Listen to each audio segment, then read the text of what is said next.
chicos, en este video vamos a continuar hablando sobre lo que es la historia de México a partir de lo que viene después de un México independiente. Ya vimos todo el proceso, todo lo que sucedió mientras tardaba el gobierno de Antonio López de Santana, el poderío entre centralistas y federalistas, y ahora nos corresponde hablar entre el gobierno de Ignacio Comonfort y Benito Juárez, que es un poco de lo que viene a ser, de lo que viene en consecuencia de un México independiente y todas las pérdidas que se vivió, todas las intervenciones, en este caso francesa, un intento de reconquista por parte de España.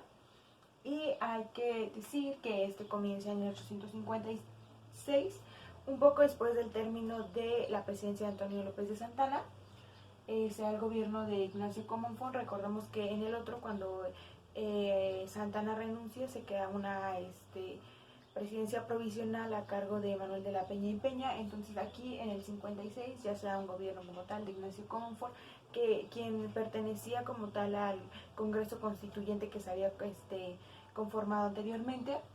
En febrero se va a organizar un Congreso Constituyente que va a ser uno ya reformulado, integrado por Benito Juárez, Sebastián Lerdo de Tejada, Melchor Ocampo, José María Iglesias y Francisco Zarco.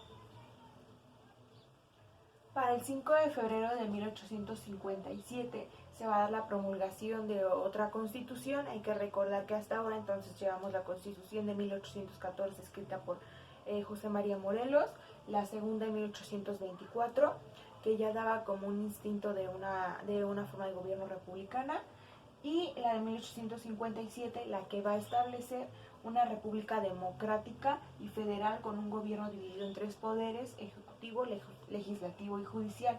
El poder ejecutivo va a estar limitado por un poder legislativo que va a ser monocameral, es decir, va a contar con una sola cámara, que va a ser la de los diputados.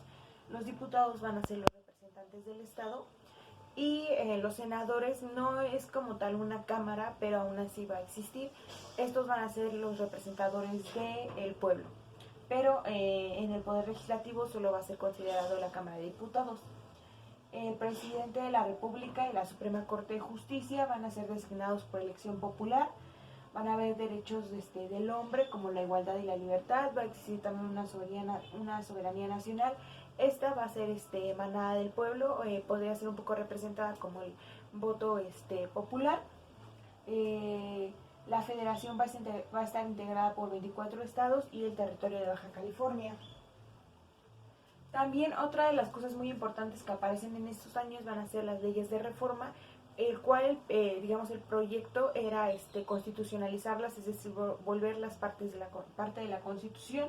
Va a estar la ley Juárez, escrita por Benito Juárez en 1855, que mencionaba suprimir los tribunales especiales y los fueros militares eclesiásticos, es decir, como todos los privilegios, se cancelaban antiguos privilegios que se tenían tanto con la iglesia y con los militares. La ley Lerdo, que va a ser escrita en 1856, va a ser la de proclamaba la desamortización de propiedades pertenecientes a corporaciones civiles y religiosas, también como quitarle los bienes a estos grupos. Va a funcionar en una primera instancia, pero va a jugar muy mal del lado de los campesinos para el porfiriato. La ley de registro civil o ley de iglesias en 1857, que va a ser la tramitación de asuntos de la vida civil por parte ya del Estado, como los registros de los nacimientos, los matrimonios y las defunciones. Esto anteriormente solamente lo llevan a cabo la iglesia, pero para 1857 ya va a ser parte del Estado. Hay que recordar que Benito Juárez intenta, o más bien hace la separación entre el Estado y la iglesia. El plan de Tacubaya va a ser proclamado por Félix de Zuluaga como un intento, más bien se va a hacer como un autogolpe por parte del gobierno de Ignacio Comonfort. Va a desconocer la Constitución de 1857. Hay que recalcar que Félix de Zuluaga era conservador. Lo que le menciona a Comonfort es que necesita acatar exigencias conservadoras va a reconocer su presidencia a menos si acata las exigencias de los conservadores. Como acepta, por eso es conocido como un autogolpe de Estado.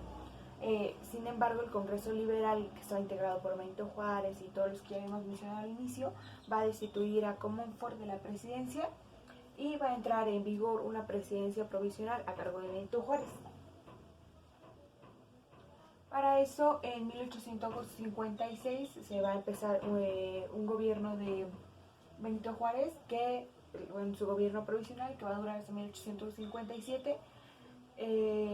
Lo que enfrentó Benito Juárez con todo esto va a ser la Guerra de los 3 Años o la Guerra de Reforma, la Segunda Intervención Francesa y el Segundo Imperio Mexicano a cargo de Maximiliano.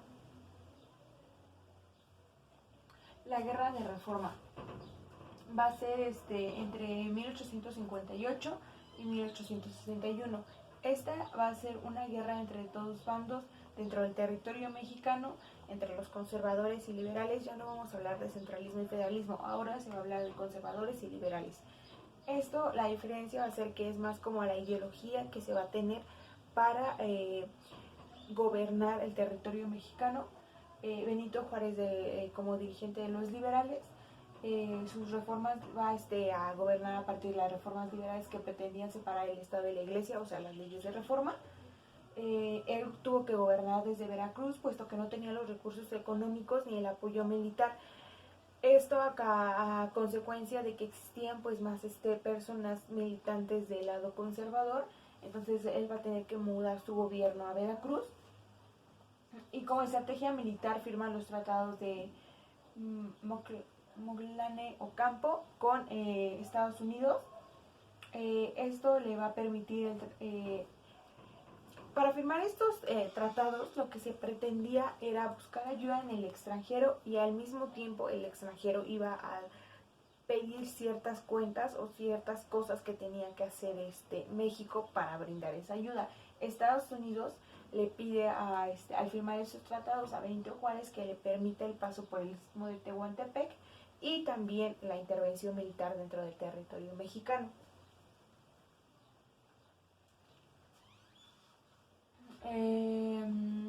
Por otro lado, vamos a tener a los conservadores a cargo de Félix de Zuluaga. Él va a tener el apoyo militar, económico y eclesiástico, puesto que va a tener... la idea de los conservadores es que necesitaban un gobierno lo suficientemente fuerte que sostuviera todo el desequilibrio político, económico y social que México ya había vivido desde la independencia. Entonces necesitaban un gobierno central, retomando un poco las ideas del centralismo, y conservadora con esta idea también de una iglesia única, una religión única. Entonces va a tener todo el apoyo. Él sí va a gobernar desde la capital de México, y ellos van a buscarle el apoyo con España firmando los tratados de Almonte, y esto ellos van a ofrecer que México sea un protectorado español, o sea, un tipo de nueva colonia para los españoles, que era pues algo también muy impensable si veníamos ya de una salida para Nueva España. En 1871 comienzan las intervenciones extranjeras. Esta se originó a causa de la suspensión del pago de la deuda a las potencias extranjeras, porque al momento de que México atravesaba un conflicto interno, era imposible seguir sustentando las deudas que tenía con el extranjero. Entonces, como un intento de equilibrio económico, Benito Juárez propone suspender el pago de la deuda a las potencias extranjeras, que en ese momento era Francia, España e Inglaterra. ¿Qué pasa? A estas potencias no les gusta la idea de que México les vaya a dejar de pagar su deuda. Entonces, digamos que en Europa se hace un congreso, entonces se firman los tratados de Londres. En nuestros tratados se va a proclamar el hecho de obligar a México a que retome el pago de la deuda. Para 1862 las potencias se acercaban al territorio mexicano. Sin embargo, en las costas Benito Juárez manda representantes y se van a firmar los tratados de la Soledad, en donde se acordó con las potencias a reanudar el pago de la deuda sin tener que llegar a un conflicto realmente pues de batalla. Sin embargo, Francia no detuvo su interés de intervención, y para el 5 de mayo de 1862 explota lo que es conocido como la Batalla de Puebla, puesto que a Francia le le importaba más hacer a México como una nueva colonia, pero ahora francesa.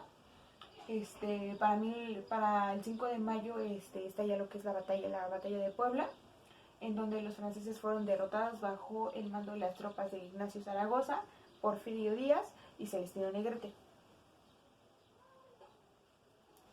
Sin embargo, el afán expansionista de Francia no se detuvo ahí, puesto que digamos que la necesidad de hacerlo como una nueva colonia francesa derivó en lo que es el Segundo Imperio Mexicano, puesto que Napoleón III, con el apoyo de los conservadores, de un grupo de conservadores, origina o se lleva a cabo lo que se conoce como la Junta de Notables. Esto pasa en Europa.